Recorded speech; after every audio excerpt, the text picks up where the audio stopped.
other creatures, turtles, otters, and learn about all how to rehabilitation.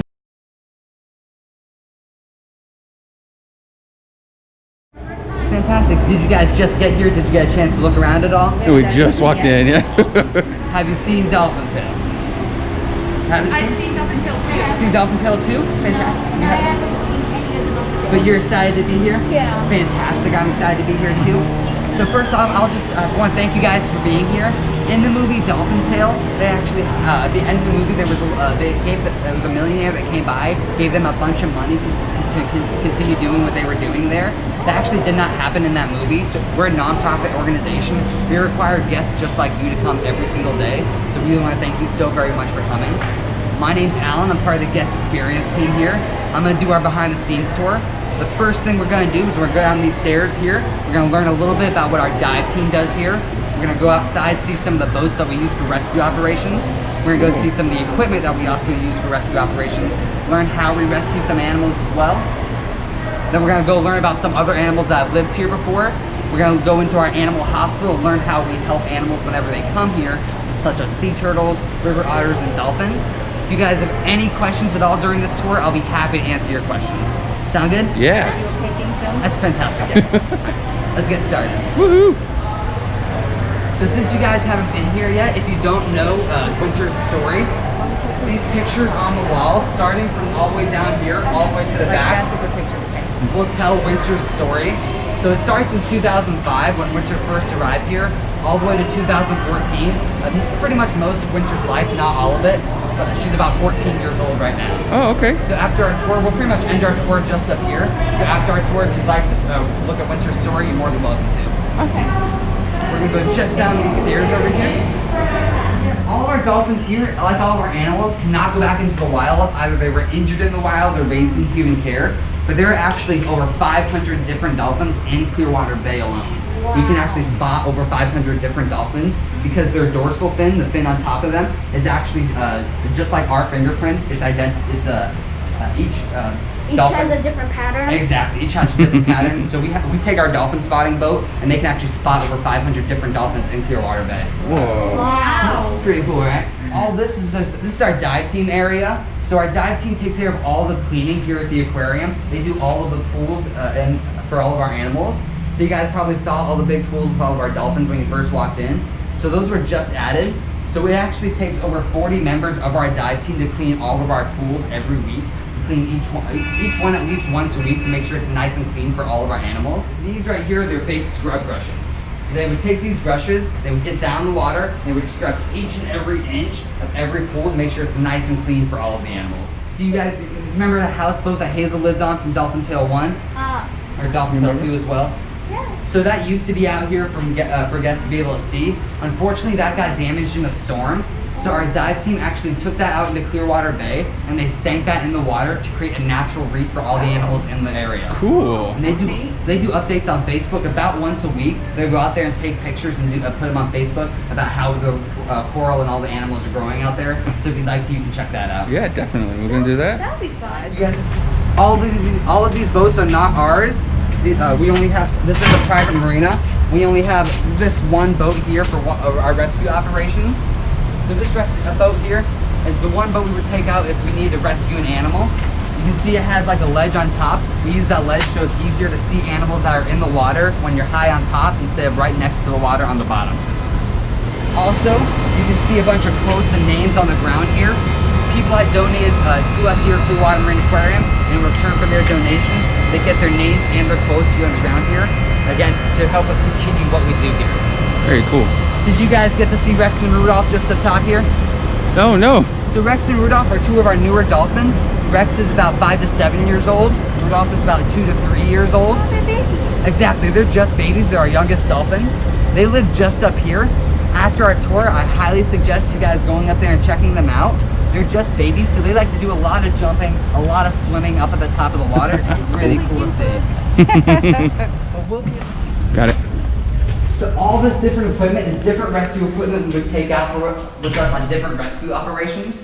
We don't always know exactly what we would need to take with us, so sometimes we'll take a bunch of different things and hopefully we'll have everything with us.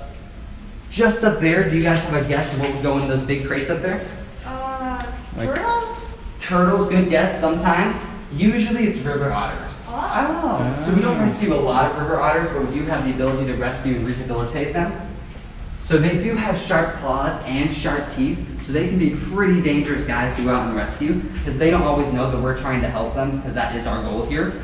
So just for our safety and their safety, we'll put them in those big crates, as well as wear these protective suits. Those are the same kind of protective suits that they wear whenever police are training attack dogs. So they protect the people whenever they get bitten by the animals. And some river otters actually have a really strong bite force, as strong as some large canines. So again, they can be pretty dangerous guys to try and rescue. This right here, this is a training dolphin. So we actually use this whenever our rescue operations are training how to rescue dolphins. So they'll take this, put that in the water, and they'll practice taking that out of the water, putting it in the boat, taking it from the boat, taking it to the animal hospital. Just because all our dolphins can typically weigh about 400 pounds. And so this does not mimic the weight of an actual dolphin, it mimics the size of a dolphin. So it just takes a lot of training of all of our rescue operators to know exactly what they have to do whenever it comes time to rescue a dolphin. We want to make it as smooth and as safe for the dolphin as possible. Don't want to stress them out as much as we can. You have like a little hole there. So sometimes if we have, so this is actually the boots that they would take for dive boots right here. So these boots over here, they would put in these buckets over here to clean them. And so it has the hole right there. So whenever we're reaching in there, we can reach in there without clean, exactly, without getting scarred. Exactly. So we're gonna clean everything off inside there, and then we can take it off. We don't want to get all that contamination anywhere else besides inside that bucket. Keep everything as well as we can inside there. These numbers have gone up. These are over only since 2004. So this number is over 77 now. And this number over here has actually gone up to over 200. And Wow. cetaceans are dolphins and whales. They're in the same subspecies. And then just up top is baby Winter. So that's how big Winter was when she first arrived. She was just 2 to 3 months old, and she didn't have her tail, so she was extra small. She was not very big at all, was she? And this is George. What? Whoa. So George was another resident here. He was a sperm whale. He was only 10 feet long. You had a whale here? We did have a whale here for a little bit. Little. Do you have a guess on how old he was when he was here? A baby? He was a baby? He was about 6 weeks old. 6 weeks old. So he was just a little baby, big baby, right? So because he was just a baby, he was here with us, he only drank milk. And this is actually what he drank out of. Oh my goodness. So he drank 10 gallons of milk a day. This is half a gallon, so he drank 20 of these every single day. That's a lot of milk. I don't think I could do that. Think you could do that? Nah. Probably not. Cool thing about George, like whales and dolphins, is they actually don't have lips, so they wouldn't be able to drink like that, like we would. We would put our lips around that, and that's how we would drink it. They actually wrap their tongue around that, mimicking how they would do it in the wild, and that's how they're able to actually drink out of that. That's pretty cool, isn't it? Yeah. And if you guys are able to wrap your tongue in a circle, perhaps you're part dolphin. Can And you because Winter was not near as big, this is what Winter drank out of. Oh my god. So she wasn't near as big as George, so she didn't have to drink near as much milk. This is what she drank out of. She and Hope actually used this. Hope used it after Winter did. So you can see it's a little bit more beat up than George's bottle. But they would do the same thing. They would just wrap their tongue just around that, and that's how they would drink. I just think that's so cool. That's neat.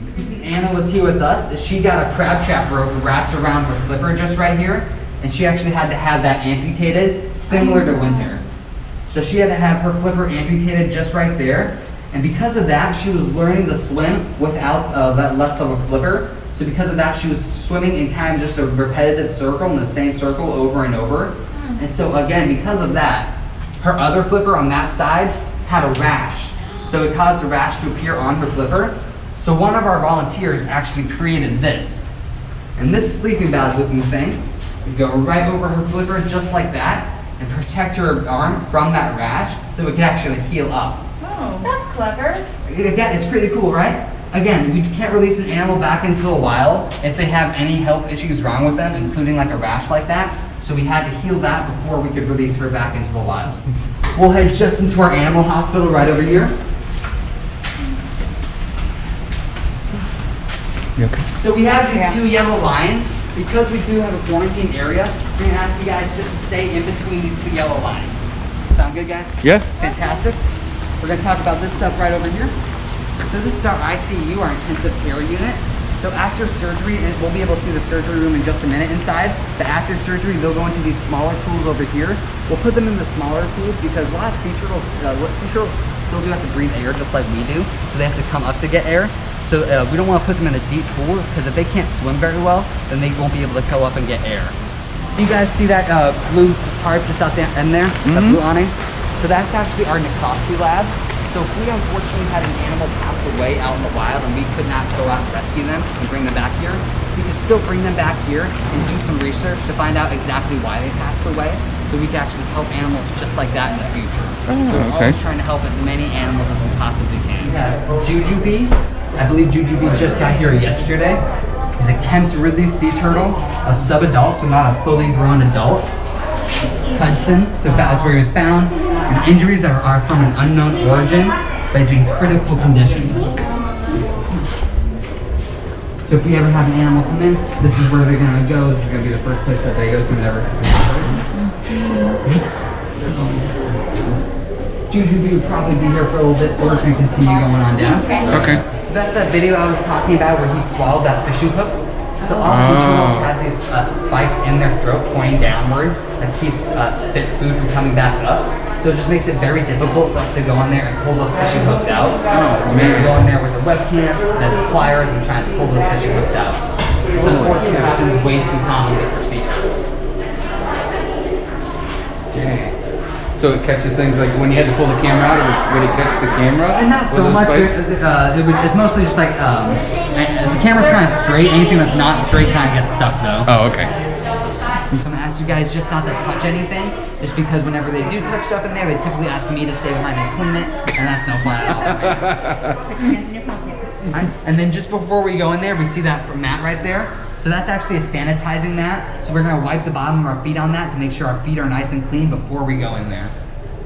Fantastic.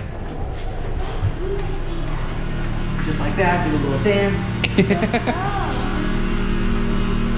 And that sanitizing liquid is just making sure no contamination is on the bottom of our feet. Like again here, accidentally get into their food supply. So we're all just safe, just like that. Perfect, thank you very much. Awesome. So inside this kitchen, this is where we prepare all the food for each of our animals every single day. You guys can see down here, each animal has their own bucket with each of their own names on it. They're gonna get fed from their own bucket each and every single day to make sure there's no cross-contamination between animals or between any food sources like that. Another cool thing about dolphins is that they're actually mammals. So they actually need fresh salt water. They actually need fresh water just like we do. They can't drink the salt water that they're living in. So this is actually some food that they actually are fed every single day. This is not what they're gonna be fed, this is just a sample of it. This is some herring right here. Some silver sides and some capelin inside here as well. So the cool thing about capelin like this is that these are really have a lot of fresh water inside them. So they need water just like we do. They're mammals. They can't drink the salt water that they're living in. So they're actually gonna get the fresh water from the bodies of the fish that they're eating. So that's pretty cool, right? Yeah. Herring, these fish have a lot of fat on them. Nicholas, he's one of our most active dolphins. He likes to do a lot of swimming, a lot of jumps like that. He needs a lot of fat for a lot of his to do all that energy. So the fat on the herring gives him a lot of the energy to do his stunts like that. Over here, but because she was so big, we couldn't actually lift her up very easily. So we used this machine just around on this other side here to actually go in and kind of pick her up out of the water. So that's actually how we were able to move her whenever we had to. Oh, wow. She probably got hit. See? I talked also about the fibropapilloma virus. This is another picture of the fibropapilloma virus. It causes those big tumors on the animal's body. It's unfortunate. So all this is through our filtration system. So all the water gets filtered in here once and gets put into the water with all of our animals. It gets filtered before it goes back into the water again. It gets filtered out into Clearwater Bay. So we talked about how we clean the water before we go out into the ocean. That's actually us cleaning the water and helping the Clearwater Bay be very clean, very healthy for animals. That brings us to the end of our tour. I hope you guys had a good time. If you guys have any more questions, I'll be happy to answer your questions. Any of our staff members will be happy to answer your questions. Rex and Rudolph, who I know we didn't get to see, they're actually just around that corner there, so you'll be able to see them. Hopefully they're out there doing a bunch of jumps like that. Very cool. You guys got any questions about anything? No? Okay. Thank you so much for Thank coming. you very much. Appreciate Thank you it. for coming. Hope you had a good time, bud. Appreciate it. Thank you so much. That was awesome. What'd you think, bud? I liked it a lot. Yeah, that was very cool. Talked until the midnight with the moon by the riverside. Music quite a